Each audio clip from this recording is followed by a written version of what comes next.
ഈശ്വര, ഇത് ഗാഥയുടെ ജാതകാണല്ലോ. അപ്പൊ തിരുമേനി പരിഗണിച്ചത് ഗാഥയുടെ ജാതകാണോ?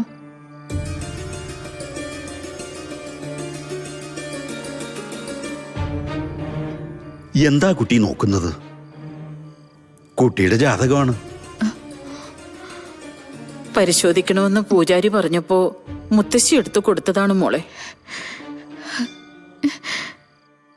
ദൈവമേ, ഈ ജാതകം കണ്ടിട്ട് അദ്ദേഹം പറഞ്ഞതെങ്കില് ഈ ദോഷം ഗാഥയ്ക്കാം. നേരം വെളുക്കുന്നതിന് മുമ്പ് ആ ദോഷം തീർത്തേ പറ്റൂ. എന്താ ഇപ്പൊ ചെയ്യാ?